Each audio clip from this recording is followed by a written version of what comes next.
A True Friend. The story by Tanya Sunny. Just a week ago, Vasya was racing his friends in the yard, looking forward to his 12th birthday, riding his new bike. What a pleasure it was to rush along on his wheels like the wind, scaring away the calm pigeons, and to flash his radiant spokes in front of the bewildered neighbors. Only recently the troublemaker was clambering up the trees in the school garden for the apples, which then happened to taste bad and sour. Like it was only yesterday that the mischief gathered speed in the street to fly a bright-winged paper kite to the sky, to the envy of all the boys. How proud he was when he made a somersault from a high bar for the first time, for he flew like a swift bird. Seeking for the sweet sensation of flying, the daredevil fearlessly jumped from the high places many times, countlessly. But one luckless day changed it all. The boy fell off the bar, dropped down headfirst, and couldn't get back up. All the world was covered in a grey shroud. When he opened his eyes in the hospital, there were no freedom, no motion, and no joy in his life anymore. Vasya had hurt his neck and lost control of his arms and legs. Doctors' prognosis for the future was very poor.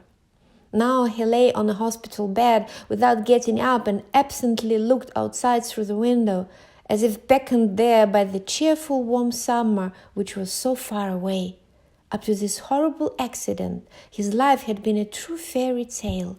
He was painfully brooding about why all this had happened, so silly, unjust, and cruel. The parents visited their sick child every day. Mom spoon-fed him like a baby and was constantly sobbing, trying to keep it together. Dad was silently turning pale and hiding his face. Can one even talk to such people? What one can do with the miserable is just weep together. But no one else visited him. The boys from his bunch had gone to different places, some for yet another summer camp session, some to see their grannies in the country, some to the seaside for the vacations. And those remaining home might have excused themselves by saying that their parents wouldn't let them go. Every time his family left, it became completely unbearable to lie down. The silence was unbroken, but for a troublesome fly tirelessly buzzing around the bed. The boy was sobbing soundlessly. A living soul was calling out for help and desperately beating against the walls, trying to break away from the ward. And then one morning, when Vasya awoke, a girl in a soiled calico dress sneaked in through the door. She must have had the luck of visiting some interesting places now that she's got smeared, the boy thought jealously. The fidget was about his age and height. 2 dark pigtails with the blue ribbons woven into them stuck out in the opposite directions, and the fringe on her forehead was cut too short and funny. Putting her finger to her lips, she gestured him not to give her away and quietly hid herself behind the door so that the nurse coming by wouldn't notice her. When the alert was over, the stranger stepped up to the wonder-struck boy. Silently sitting on the edge of the bed, she touched his chest with her hand. "It hurts," moaned the poor fellow. The girl let out a sad sigh. "I know." She removed her hand, eyeing him somewhat weirdly. "And the dragonflies whose wings and heads you pulled off were also in pain." Vasya gasped. "How do you know?" For some reason, all boys always enjoy pulling and tearing things off. The guest carefully tidied her pigtails. "Just who are you, anyway?" The brawler couldn't stand nerds who always do everything right. "I'm your friend. You have called out for help," she said simply and gave a compassionate look to the motionless body. If the future 6th grader had been told he would befriend a girl, he would have dusted the detractor's jacket right away. Everybody knows that those talibearers and spoil spots just cost penalty points on your class records. But now that Vasya felt so alone, he decided to talk to her. No one was going to know anyway, and he himself wouldn't tell anyone. "Speaking of which," he observed in an important voice, "it was a remarkable scientific experiment of the 1st grade. We were looking at whether dragonflies can take to the air with an odd number of wings, and then beheaded them humanely so that they wouldn't suffer. I still have a pair of dried ones as a keepsake." But they had been alive. The girl looked at the feckless scientist reproachfully. "They're creatures, just the same as you are. In any case, they would have been pecked up by birds or eaten by someone else." The wrangler held his ground, though not quite as confidently. "And why did you stone the dog?" The stranger's voice was trembling. Vasya got mad without even inquiring how she knew it. "It bit my friend and had to be held accountable." He blushed with agitation. "Yeah, he would as well do it now. In the yard, they are a team and everyone fears and respects them because they stand up for each other." "Your buddy shouldn't have teased it with a stick," said the meddler. "Well, were you there yourself? These jackanapes seemed to tease him." "But you saw that, and yet you kept silent," continued the opponent. Vasya would get physical and pull on her pigtails really hard, or even give her some shoves if he could. "Do you really like to bully, quarrel, fight with everyone?" The girl shook her head confusedly. "Can't you talk differently? Is the strength just in the fists? And you shouldn't be afraid of dogs." "Everyone knows about his glorious feats, and some smutty pants has called him a coward." The hero got so angry that he called her the first unpleasant word that rolled onto his tongue. "You should learn to treat others properly." The guest got offended and headed to the door. "Well, beat it," he shouted after her. "Why did you come?" Her short nose up in the air, the girl unexpectedly turned around just at the door and said before leaving, "But somebody has to tell you the truth about what you have done wrong." Her words suddenly made Vasya feel shivery. His scream brought a nurse running to him. Seeing the patient's nervous breakdown, she called for a doctor and he ordered a sedative injection. The boy fell into a weird doze. In a flaccid drowse, it seemed to him that he was now a dead, motionless dragonfly, now a killed dog. Then to the surface came a memory of a defeated, weeping straight-A pupil, the time that they dog-piled him 3-on-1 without letting him punch back or even move. Vasya felt pity for the boy. He hadn't beaten him, but just held him down, although this excuse didn't make him relieved. That night, he understood how hard it is to turn out powerless before cruelty, injustice, and illness. The following day, the stranger came again. The wretched boy thought with annoyance that she must be from an adjacent ward. She was lucky. She could run wherever she wanted to. He even closed his eyes not to see her. Realizing that he would never be able to walk and would be bedridden for all the time frightened him enough as it was, and now this tease buzzes around like a pesky fly.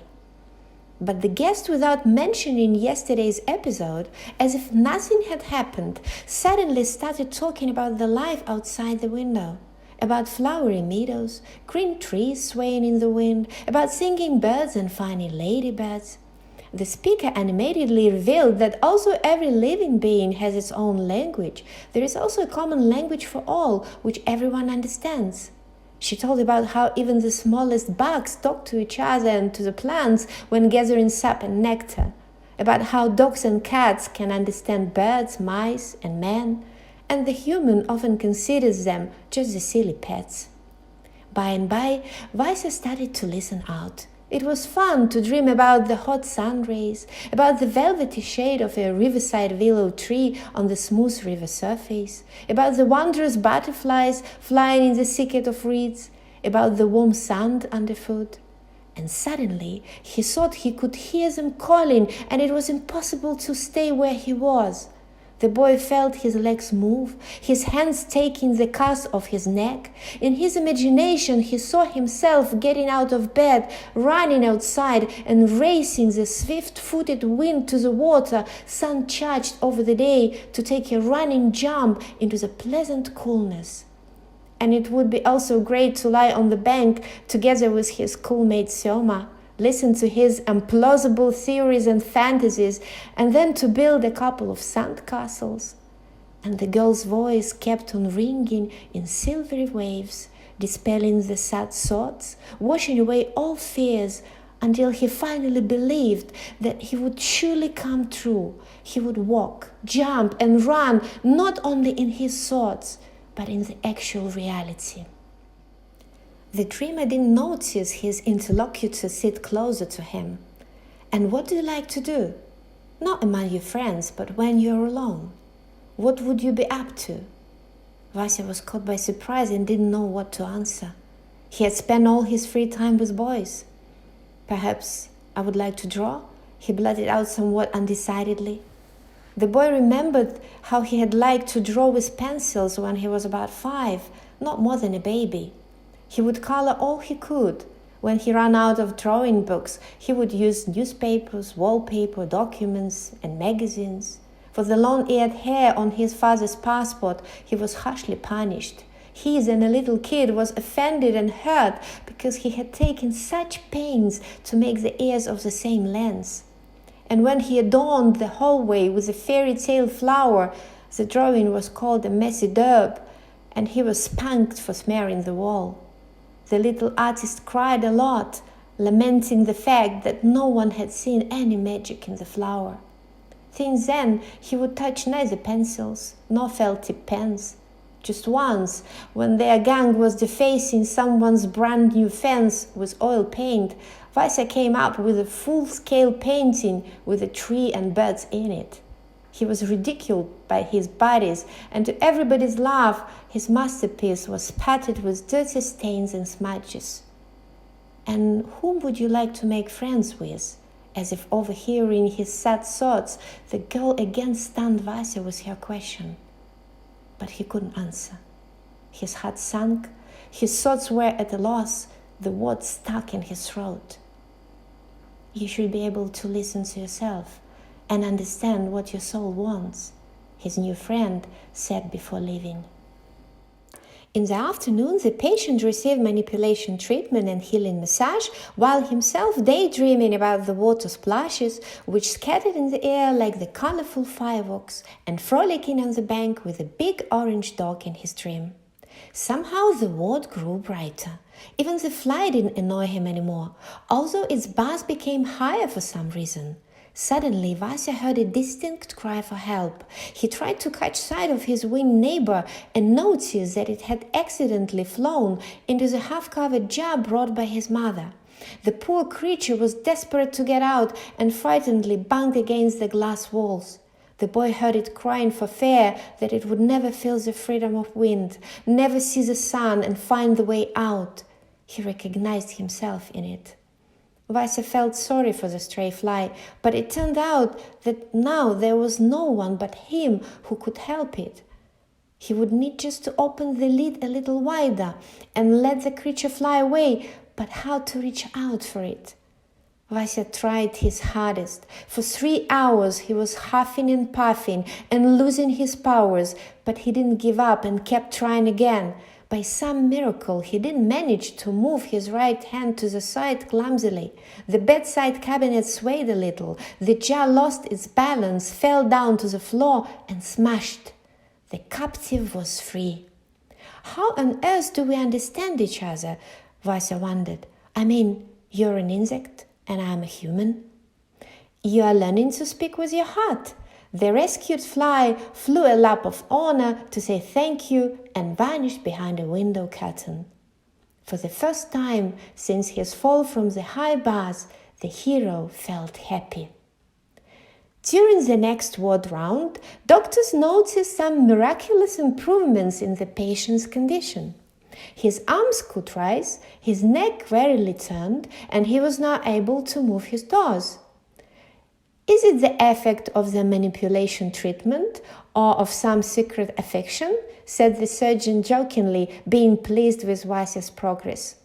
The embarrassed Romeo blushed like a red rose and replied proudly to the smiling doctors, I have a friend. The patient was looking forward to the end of the ward round.